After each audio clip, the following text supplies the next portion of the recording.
Okay guys, so I'm going to give you a quick review of how to use Desmos to graph linear inequalities. We have done this previously, but this is just a quick worksheet. This is going to help us with our activity, what we're going to learn to do on Monday. So we need to be able to graph linear inequalities. We're going to use Desmos to help us do that. So we're going to do number 1 together. This is the worksheet that I am leaving for you to complete after the quiz. You need to turn it into the box when you finish today. So look at number 1. Y is less than or equal to 3x minus 4. So I'm going to go to Desmos.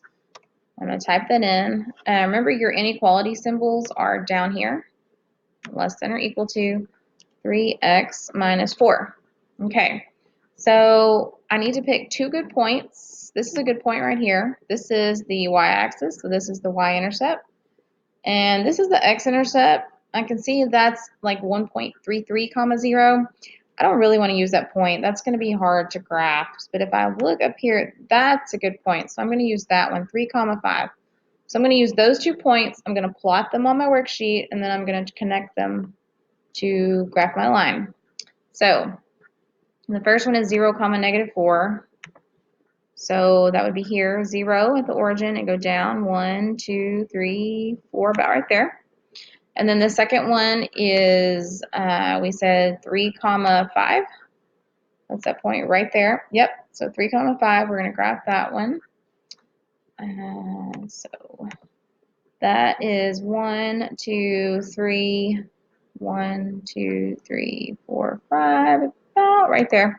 Notice that the numbers for the x-axis are above the line for the axis. Kind of strange, but don't let that confuse you. Don't think that the x-axis is up here. It's actually this darkened line.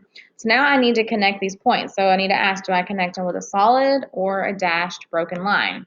Well, you can see in Desmos it is a solid line, and if you typed your inequality incorrectly, and you've got the correct symbol here, which is less than or equal to, which is exactly what's on the worksheet, then yeah, it should be a solid line because our symbol has a line under it, so it should be a solid line. Now I'm going to try to connect these as straight as possible, which is not going to be easy on the computer, but hopefully you can do it a little straighter on your paper. And it's not going to be exact. Okay, so I've connected them with the correct line, a solid line, and now I need to shade. And I can see that from the y-intercept here, it's shaded below the y-intercept. So that's what I'm going to shade on my paper. I'm going to shade this area here. This is my shaded area. And then the next thing it tells you to do is to test the points that it has given you. So it's given us 2 points underneath here. So we need to graph those points, and we need to see if they are in the solution set for this inequality. So are they in the shaded area is what we're asking. And we can use Desmos to do that as well. So we've got the point 4 comma 1 and 0, 0. So I can graph the point 0 comma 0. And I can graph 0.4 comma 1.